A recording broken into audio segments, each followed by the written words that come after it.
wacyigelinta cudurka la yiraahdo COVID-19 oo uu keeno viruska la yiraahdo coronavirus. Coronavirus waa virus ilma qabata ah, awood aan kaligiis ku noolaan karin, laakiin wuxuu u baahan yahay jir bini aadam ama jir kale inuu galo, noolo inuu galo si suurtagal u noqoto inuu bato oo uu noolaado. Markuu jirkaas kala galo wuxuu helayaa awoodii uu ku tarmi lahaa. markuu tarmana haddii oogadaada dhammi asaga u shaqaynaysaa, meel walba asaga u shaqaynaysaa, dhib badan uu leeyahay. waad ogtihiin waddankeena Soomaaliya kuma yaalo jasiirad meel gaar ah oo aan la tegi karin. waa cudur marka adduunka oo dhan saameeyey. hadduu saameeyey annagana waana soo gaaray. habkuu nagu soo gaaraba habkay rabtaan noqotee waana soo gaaray, waa nagu dhex jiraa. dadna waa nooga dhacay, dadna waa naga dilay. walaalayaalow marka ma suurtagala inaan iska fiirsanno oo aan wax ka qaban weyno? suurtagal maahan. waa inaanu dadkeenna badbaadino, waa inaan waalidkay ka badbaadiyo, waa inaan ilmahayga ka badbaadiyo, waa inaan qaraabadayda ka badbaadiyo, waa inaan deriskayga ka badbaadiyo, waa inaan bulshadayda ka badbaadiyo, waa inaan ummaddayda ka badbaadiyo. arrinkaasi waa waajibna saaran. nafta bini aadamka wax ka qaalisan ma jiraan. waman axyaaha, ilaahay wuxuu yidhi waman axyaaha fakaannama axya annaasa jamiican. qofkii nooleeyaa waa adoo adduunkii oo dhan, dadkii oo dhan wada nooleeyay. aayaddaas markay soo degtana ma dhoweyn, waan ognahay. marka ninkeen waxaa la rabaa dhammaanteen inaan gacanta isku qabsanno. haddaan siyaasi nahay, haddaan shacab nahay, haddaan ciidan nahay, haddaan takhaatiir nahay, haddaan wariyayaal nahay, haddaan hooyo nahay, haddaan aabba nahay, haddaan ganacsato nahay, qof walba waa inaanu dhammaanteen gacanta isku qabanno si aan cudurkaas u xakamayn lahayn, si uusan noogu dhex faafin oo uusan dad badan nooga dilin. haddaba maxaa noo eg? waxaa noo eg waxay mar hadduu yahay cudur ku cudur jira oo dadna ku dhacay oo la jiran yihiin, dadna u dhinteen hadduu yahay, waa inaanu taxadar samayno, waa inaan badqabkeenna ka shaqayno, waa inaanu wacyigelinta takhaatiirta ay dhiibahayaan waa inaanu qaadano. waa cudur la og yahay.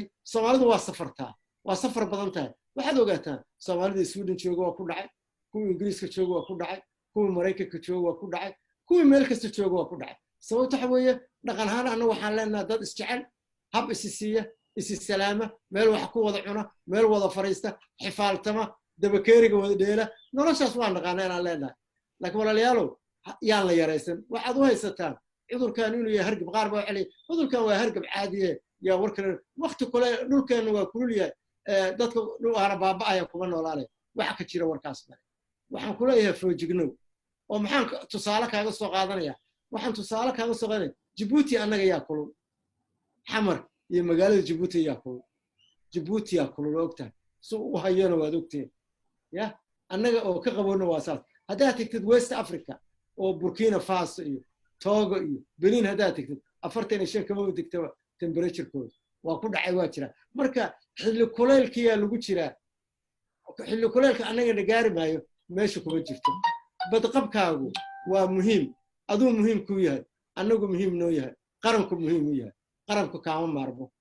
qaranka Soomaaliyeed kaama maarmo. muhiim baa tahay, waxtar baa tahay. ama canshuuraa dhiibtaa, ama waxbarashaa ku jirtaa oo mustaqbala lagaa leeyahay, ama askari baa tahay oo difaaca front line-kaa joogtaa, ama takhtaraa tahay naf baad daaweynaysaa, ama macallimaa tahay waxbaad baraysaa, ama hooyaa tahay guri iyo nolol baad haystaa oo ilmaad korinaysaa, ama aabbaa tahay suuqiyaa joogtaa waa shaqaynaysaa.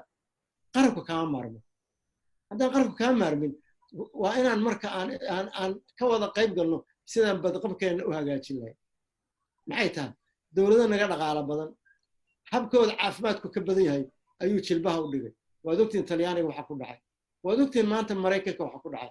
horta ma la soconna adduunka maanta meequu ka marayo? adduunka maanta 2 milyan iyo 300 kun uu sii maraya adduunkii maanta oo cudurkaas uu ku dhacay.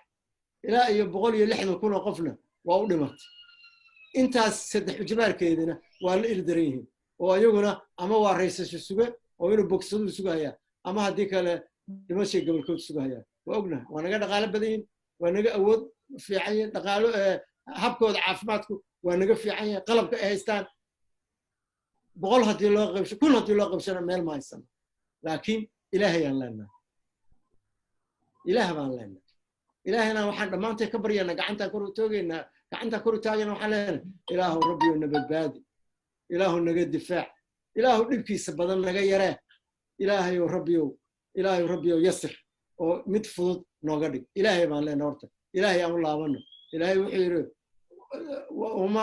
wamaa asaabatkum musiibatu fabimaa kasabat aydiyakum wayacfu can katiir macnaheedu waa la fahmaya gacanteenaan ku kasbanay weliba saasu ay tahay ilaahay waa noo cafiyey ilaahay caradiisu waa badan tahay ciidamada uu adeegsanaya ilaahay waa tiro badan wamaa yaclamu junuuda rabbika ilaa huwa waa naloo sheegay laakiin haddana waxa weeye inaan dadaal ku darno wey waa ognahay waa qadar alle waa la qaataa si looga cararo male laakiin haddana qadartii alle aan dadaalna ku dar ilaahay cudur hadduu keenay daaweyntiisana waa keenay xigmadaan rabnaa inaan ku hadalno marka oo xigmadda maxay tahay xigmaddu waxay tahay maantay waa inaanu isbadbaadino waxa weeye ilaahayna hala tawakkalo yaa hashaadana dabro hasha dabrashadeedu maxay tahay hasha dabrashadeedu waxa weeye inaan ka hortagiisii aan dhammaanteen gacanta isku qabsano dhegaysta wacyigelinta ka imaanaysa xagga dhakhaatiirta aniga waxaa la yidhaahdaa doctor maxamed maxamuud cali waxaa la yaqaanaa doctor fuji teeriya maanta cudurkaan uu istaagay waddanka aan ku tuhmaynin waa taagnayn oo intaas waxaan leenahay wacyigelin joogtaahan aan ku celcelinayno culummadii ugu weyneed waddankaani waa u istaagtay cudurkaan waa ka hadleen waana sheegeen inay tahay dembi annagu aan galnay hadda dembi haddii la galay istakfirullah inaan nidhaahno wey tuubu ilallahi jamiican waa inaan ilaahay barino wey ilaahay waa kafuuru raxiim mu'miniin haddaan nahana raxiim buuba noo yahay hadda marka waa inaan annagoo intaas awooda iyo faa'iidadaas ilaahayna siiyey waa inaanu ka faa'iidaysano hasheennina dabrano waasha see ku dabranaynaa waxaan ku dabranaynaa cudurkan waa cudur ku fida hawada qufaca hindhisada cudur ku fida wey taabashada aan meel walba taabanaysid cudur ku fida wey isku soo dhawaanshaha iyo wada hadalkaas dhadhow cudurku taabashada badan iyo isku dhawaanshaha cudur ku fida wey cudurkaani meeshaan lagu hindhisay ama lagu qufacay haddaa adna wejigaaga saartay ama gacantaada saartid saacada kadib adna gacantiyaa soo qaadanaysaa walaal gacnahan lama kontrooli karo walaalay gacantaan lama kontrooli karo habaryaray gacantaan lama kontrooli karo hooyoy gacantaan lama kontrooli karo gacantaan ama sankay taabanaysaa ama indhahay taabanaysaa ama afkay taabanaysaa waa kaasa cudurkii saasaad ku qaada basaad raacday gacantii meela kula dhigtay wuu kaa soo raacay maxaa marka ay tahay taas daaweynteedu waa inaad gacnaha saabuun iyo biyo ku dhaqdo muddo 20 ilbiriqsi ilaa 30 ilbiriqsi aad si fiican gacanta dhaqiddu biyihii la gelinayo maahan waa in si fiican faraha laysku gelsho waa in si fiican loo dhaqo waa in suulka gaar loo tirtiro loo dhaqo waa in xagga waa inaa ilaa iyo aad cududda aad tirtirtid weeye faraha inaa isdhexgelisid weye cidiyaha iyo calaacasha inaa isku wareejisid weye waxaas waa ka helaynaa intaas waa in taas la yeelo maxaa kaloo la samaynaya hindhis hadday ku qabatay oo qufac ku qabtay fadlan waxaad samaysaa gacanteeda halkeedaas ku qufac ama ku hindhis shaatigaaga fur halkaa gudaha ku hindhis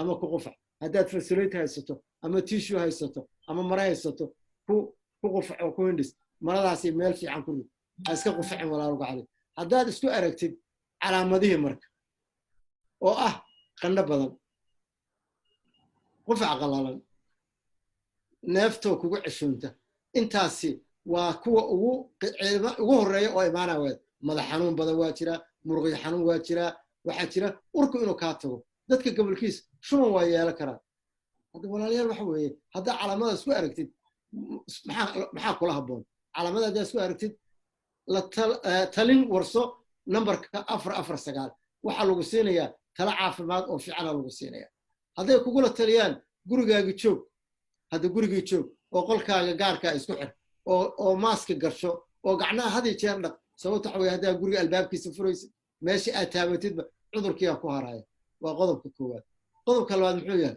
waa inaad waalidkaabaa jooga adin dhallinyarada waxaa laga yaabaa dhallinyaradu inay maqashay cudurka annaga nooma darnaa annaga dhallinyaraa noo badan waa yeelku waa nagu yaryahay marka dhallinyaradeenni maalinlood baaritaan aan samaynay 40% waxay hayaan dhallinyaro haddaysa ka badnaynba oo cudurkii calaamadihiisii lahaa haddaad dhallinyaro tahay gurigii aabbaha jooga ama dhiigkar qaba ama sokor qaba ama kansar qaba ama jirana kuu jooga hooyadaa sidoo kale aad joogta awowga ayada inay joogaan laga yaabaa cudurka intaad suuqa ka soo qaadid haddaad waalidkaa u geysid ma faa'iidaa tartay faa'iido ma aada tirin bal khasaarad keen haddaba maxay tahay mas-uuliyadda qof walba annaga aan leenahay inaanu qaadanno weye cudurkaani sidaan horey kugu sheegay adduunka dhanba waa gaari waddan maanta la leeyahay aniga iguma dhacaayo ma jirto diin muslimaan ahay iyo gaalaan ahay ma jirto muslimiintiibuu ku dhacay gaaladiina waa ku dhacay haye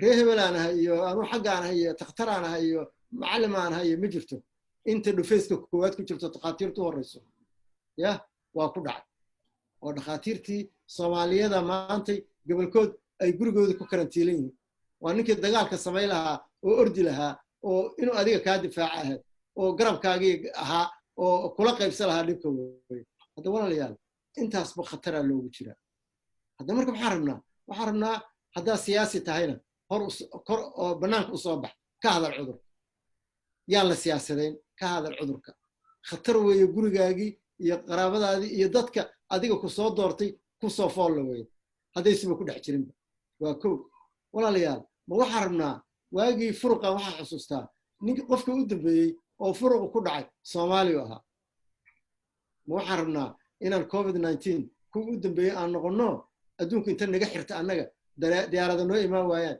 markab noo imaan waayo waxayna aan wax noo soo gala aan weyno wax naga baxana aan weyno ma suurtagala hadda waxaan rabnaa inaanu dhammaanteen u istaagno inaanu waddankeenna ka yarayno cudurkaas oo weliba dowladaha waaweynka ah oo ku guulaystay maantay inay gadaal albaabadooda u furaan dukaamadii furaan iskuulaadka hala aada yiraahdaan transportationka iyo baabuurta gaadiidka qayb ka mida soo ogolaaday waa kuwa jira wey maxaa la rabaa marka waxaa la rabaa waa mas-uuliyad annaga dhanna haysata wey haddaan gacanta isqabsanno oo dhammaanteen isku nimaadno waxaa suurtagal ah waxaa suurtagal ah inaan cudurkii hakinno waa inaan kala fogaanno aroosyadii joojinno waa doctor dowladdu waa dadaashay dugsiyadii waa la xiray jaamacadihii waa la xiray go'aanaha la soo saaray habeenkii bandow 2 saac ka bilaabmaya waa la soo saaray maxaan idhahdaa oo kale dadka wacyigelinaa lagu wadaa culimmadii ilaahay khayr ha siiyo culimmada maantay waa soo baxday